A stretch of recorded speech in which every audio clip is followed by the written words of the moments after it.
Ever feel like you're drowning in to-dos? Like you're constantly treading water? Definitely relatable. Today we're diving into a workplace epidemic that might be hitting closer to home than you think. We're talking overcommititis. Oh, yeah. We've got this excerpt from Office Epidemics by Suram, and let me tell you, this is not your average self-help jargon. Yeah, This goes deep. definitely. So what's our mission for this deep dive?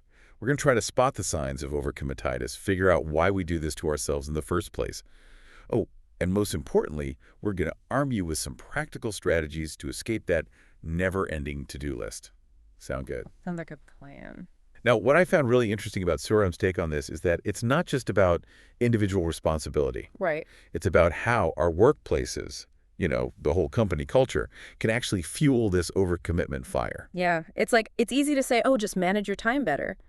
But Serum digs into how organizational norms and expectations play a huge role. Okay, so unpack that for me a bit. How does company culture factor into this whole overcommititis thing? Well, think about it this way. Have you ever worked somewhere where being busy was like a badge of honor? Oh, absolutely. Where saying yes to everything, even if you're already swamped, was like the expectation. Ugh, yeah, I've definitely felt that pressure. Like you constantly have to prove yourself by taking on more and more. Exactly. And that's where the lines get blurry. Suram argues that a lot of organizations, without even realizing it, create this culture of overwork. It's like this unspoken rule. Yeah, like you're always on, always hustling. So it's like we're almost conditioned to become overcommitted.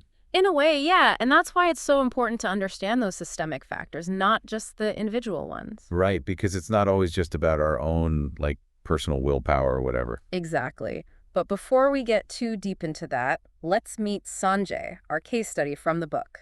Oh, Sanjay. I feel like I know a Sanjay. He's like the poster child for overcommititis. Okay, so paint us a picture. What's Sanjay's deal? All right, so picture this.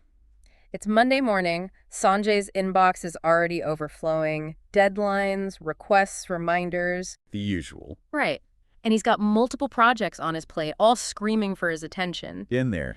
And every time someone's like, hey, Sanjay, you got a sec? What does he say? Sure, I can fit it in. Ugh, I am exhausted just hearing that. It's like he's allergic to the word no. And that right there, that fear of saying no is a huge part of it. So what is it? Why are we so afraid to utter that tiny little word? No. Suram says it's often rooted in this deep need to please, to be seen as the dependable one. You office superhero. Exactly. Always saving the day. Which, spoiler alert, isn't always the best strategy. Not at all. In fact, it can really backfire. And speaking of backfiring, Suram talks about these other characters, Priya, Ravi, and Ananya. They work with Sanjay. What's their experience like? Okay, so imagine you're Priya, and you need Sanjay's feedback on this super important presentation. Okay, I feel this already. The deadline is like breathing down your neck, but Sanjay, he's vanished under a mountain of other commitments. Radio silence. Exactly. So Priya's stuck. Can't move forward without him. Oof, I've been that colleague, anxiously hitting refresh on my inbox. Not fun. Then there's Ravi, who's trying to get Sanjay on board with this new marketing strategy. Okay. Same story, crickets. Deadlines fly by, everyone's frustrated. It's like a domino effect of chaos. And then we've got Ananya, the new team member, totally overwhelmed because Sanjay delegated all this work to her. Oh, no. But he doesn't have the bandwidth to actually, guide her or support her. So basically, he's a bottleneck, not a team player.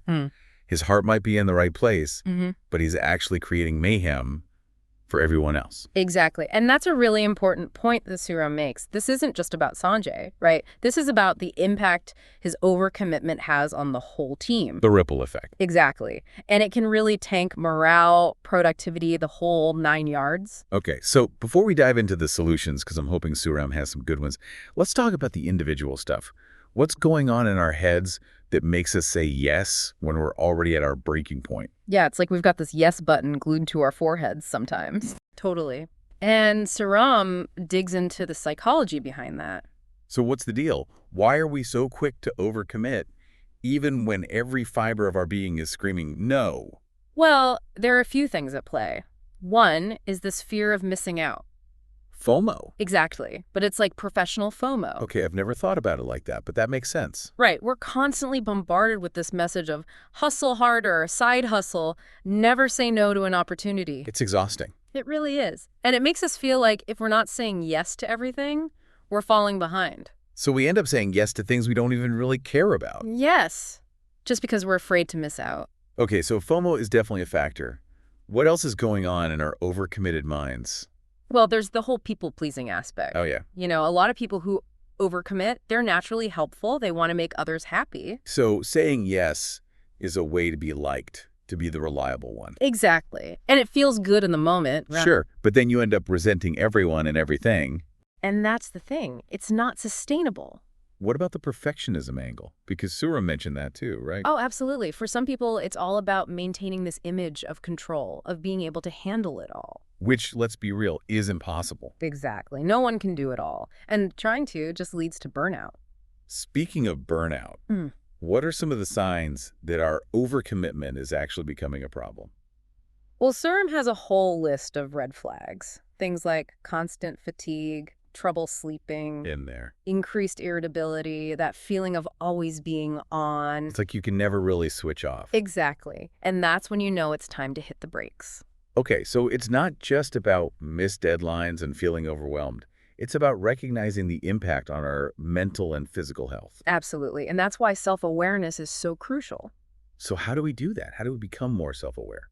Surim talks about tuning into those early warning signs, those red flags we just talked about, Okay. and being honest with ourselves about our limits. Easier said than done, am I right? For sure. But it all starts with recognizing that it's okay to have limits. Okay, so how do we actually start saying no to things? Because that's usually the hardest part, right? It is. But Surim has this framework, this focus framework that can really help. Okay, I am all ears. What is focus?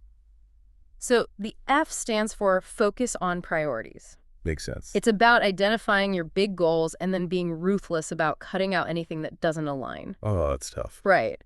But the idea is to say no to the good so you can say yes to the great. I like that. Easier said than done, though, right? It takes practice. Suram actually suggests this exercise. Imagine you only have 3 hours of focused work time each day. Oh, wow. That would be a game changer for me. Right. So what would you spend those 3 hours on? Okay, I see where you're going with this. It forces you to prioritize, right? It's like a reality check on your to-do list. Exactly. And it helps you identify those things that truly move the needle. Okay, I love it. So that's F, focus on priorities. Then we've got O for organized tasks, effectively. Time management. Exactly. And this is where you can geek out on all those productivity hacks if you want. Yes. Give me all the lists and calendars. Right. But the key here is to break down those big, overwhelming tasks into smaller, more manageable chunks. Yes. Chunking is key. Right? And find a system that works for you. Maybe it's a digital calendar, maybe it's a physical planner. Maybe it's sticky notes everywhere. Whatever works. The goal is to create a visual representation of your commitment so you can see where your time is actually going. Love it. Okay, so F is for focus. O is for organize. C is for communicate capacity, honestly. Okay, so this is where we talk to our bosses about our workload. Exactly. And your colleagues, your clients, anyone who relies on you. So how do we have these conversations without sounding like we're complaining or making excuses? That's such a good question. And it's all about being upfront about what you can realistically handle. And asking for help when you need it. Exactly. Suram actually provides some really helpful scripts for these conversations in the book. I need to check those out. I am always at a loss for words in those situations. They can be tricky. But the bottom line is, honest communication is key to setting those boundaries and avoiding burnout. Okay, so C is for communicate. What about U? U is for understanding limits. Which kind of goes back to what we were saying earlier about self-awareness. Exactly. It's about recognizing that you are not a superhero. Sadly, this is true. You have limits. And that's okay. I need that on a t-shirt. Right. Yeah. It's about giving yourself permission to say no without the guilt trip. Okay, I think I'm starting to get it.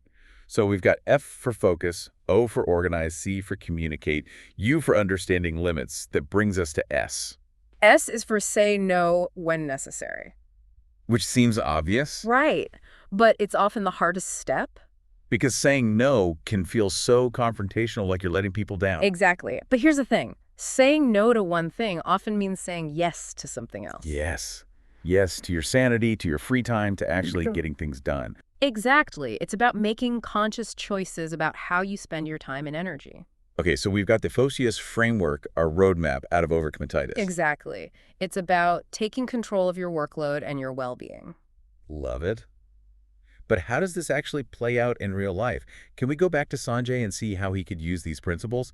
So how does Sanjay actually dig himself out of this overcommitment hole he's in? Well, first things first, He needs to acknowledge there's a problem. Yeah, awareness is key. Right, absolutely. And not just to himself, but to his team as well. So what, like a big announcement? Attention, everyone.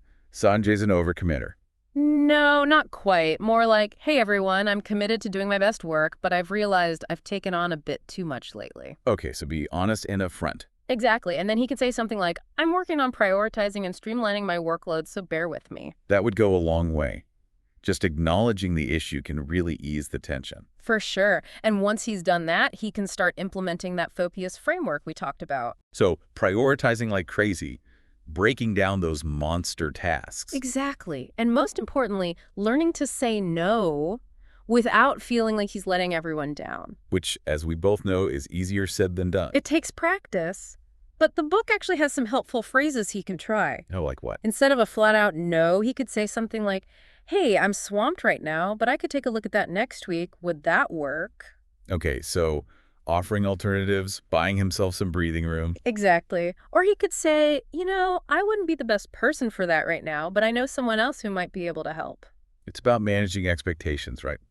Being honest about what he can realistically handle. Exactly. And the more he does it, the easier it will get. And hopefully, people will start to respect his boundaries more. Absolutely. They'll see that he's not slacking off, he's just being realistic. And ultimately, that benefits everyone. 100%. He'll be less stressed, more focused, and able to deliver better work. Okay, but what about when it's not Sanjay who's the overcommitter, but your boss? Serum talks about that too, right? Definitely. And they give some really good advice for handling those conversations. Because those can be tricky. For sure. But the key is to approach it from a place of collaboration, not confrontation. Right. You don't want to put your boss on the defensive. Exactly. So instead of saying, hey, you're giving me way too much work, try something like, I'm really excited about this project, but I'm a little concerned about the timeline given my current workload. Okay, I like that.